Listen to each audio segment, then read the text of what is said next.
Ustedes tienen un zaperoco muchas veces porque dicen, ¿y yo qué tengo que hacer para que eso llegue? ¿Estamos de acuerdo? Y es que por ahí no es la pregunta. Es decir, la pregunta está mal hecha. Esa es como la pregunta de ¿qué tengo que hacer yo para ver la soga y no la serpiente? La pregunta está mal hecha porque es que la serpiente no existe. ¿Sí me entienden? Es decir, el primer problema que estamos planteando con esa pregunta que tú haces es que estamos asumiendo de que mi experiencia mental borra la comprensión de la no dualidad. ¿Estamos de acuerdo? Ese es el primer problema que se plantea. Mi experiencia personal impide la experiencia de la no dualidad, es decir, la limita. Afirmar esto y decir cómo puede no limitarla, pues no tiene sentido. Eso es como decir, yo tengo un círculo cuadrado. Entonces, ¿qué tengo que quitar al cuadrado para que quede círculo? La pregunta esencialmente ya de base no tiene raíz, no tiene sentido. Es decir, nada de lo que yo sea o yo haga modifica la experiencia no dual.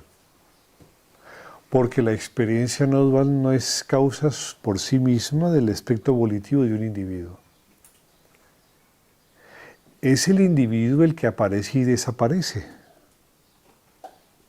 Y la experiencia no dual siempre se mantiene. Así como la serpiente se mueve, pero la soga siempre está quieta, de esa manera la experiencia del individuo parece que se moviese, pero siempre la base, que es la no dualidad, es estable. Entonces el truco para salir de este dilema no es plantear qué debo hacer yo. Eso es erróneo. Porque eso a donde quiere ir no depende de mí. ¿Entienden lo que les digo? A donde yo voy no depende de mí. Lo que se plantea es totalmente diferente, es decir, la torta se le da media vuelta, se gira 180 grados. Lo que se presume no es la aparición y la desaparición de los estados no duales. Eso no es lo que se plantea. Lo que se plantea es la aparición y la desaparición de los estados duales. Esa aparición y desaparición de los estados duales se llama Maya. Es decir, la creencia de que los estados, la creencia de que aparecen y desaparecen los estados duales, pero que mientras se los experimenta son reales, se llama Maya. El no darse cuenta de ese proceso, conceptualmente se llama Ajnana, ignorancia. El no reconocer cognitivamente que eso está ocurriendo, eso se llama Ajnana. Ajnana es Maya. ¿Me entienden?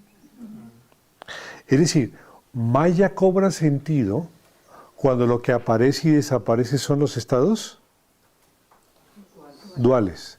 Pero Maya no tiene sentido cuando lo que aparece y desaparece son los estados no duales. Ahí no tiene sentido Maya. No tiene sentido. Porque entonces, ¿de qué depende la aparición o la desaparición de los estados no duales? Eso no tiene sentido. Por eso hay que plantear la pregunta como es, como corresponde.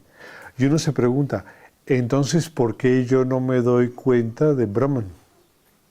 Y dice, yo no me doy cuenta de Brahman porque cada vez que yo percibo con voluntad, sobreimpongo a la percepción a Maya. Entonces lo que veo es un influjo de ilusión. Entonces le dice a la persona, usted cada vez que piensa y retoma el siguiente pensamiento, en ese espacio entre pensamiento y pensamiento está lo que usted debería hacer. Pero usted ahí no está, razón por la cual no lo recuerda.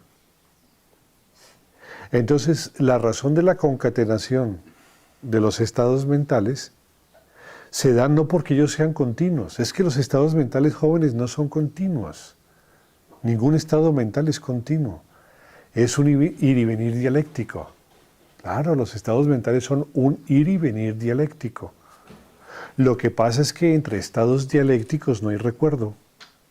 No hay quien recuerde. Entonces, a la luz del que piensa, hay la continuidad de su propio recuerdo. Ese propio recuerdo no es más que la continuidad de sus estados dialécticos, pero no posee recuerdo de la ausencia de continuidad de estados dialécticos. Entonces, cuando se recuerda a sí mismo y no recuerda estados dialécticos, ¿qué recuerda? Pues recuerda la continuidad de sus estados dialécticos, más no la de los estados no dialécticos. Por eso cada ser humano que recuerda su pasado lo ve con cierta continuidad, porque no recuerda la continuidad de sus estados no dialécticos. ¿Por qué? Porque ahí no hay quien recuerde los estados dialécticos para conocerse. ¿Sí? Y ahí entonces que no existe ningún esfuerzo volitivo que obligue, que induzca a la percepción o a la mantención de la no dualidad. Por ello no se plantea el don de la gracia. El don de la gracia se plantea cuando la no dualidad es la que escoge, o la divinidad es la que escoge el instante donde ella aparece. ¿Me entiendes? La gracia. La gracia es el don que se otorga de la libertad por alguien que no soy yo. Entonces el planteamiento de la gracia surge de alguien que espera desde la no dualidad la libertad. El Advaita no plantea el concepto de la gracia. No se plantea, es que no es necesario. ¿Por qué? Porque ella no es condición de mí, ella es condición de ello. Pero cuando ello aparece, ya no hay alguien que esté gratificándose por la gracia. Ese que está gratificándose por la gracia desaparece. Entonces nadie puede ser poseedor de la gracia.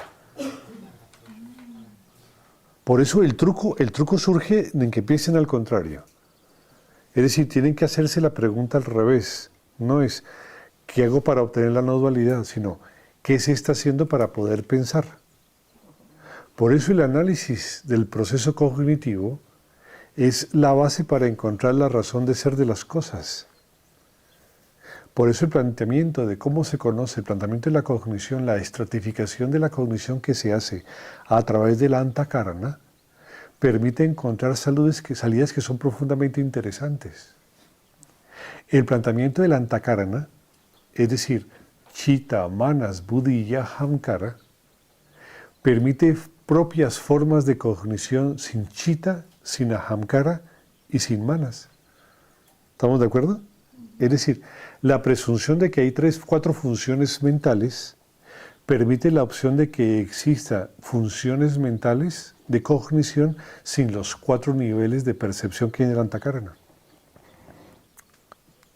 Y entre ellos permite la opción que entre pensamiento y pensamiento, entre movimiento manásico y movimiento manásico, haya un instante de buddhi. Eso permite replantear la percepción y la cognición desde el otro lado. Es decir, si la cognición es un continuo, no hay forma de darle vuelta a esto, porque ella es un continuo. ¿Estamos de acuerdo? ¿Me siguen? ¿Me siguen? Si la cognición es un continuo, no hay nada que venga de otro lado, porque todo ella depende de ella en su continua naturaleza. Como el espacio es un continuo, no hay un lugar donde no haya espacio.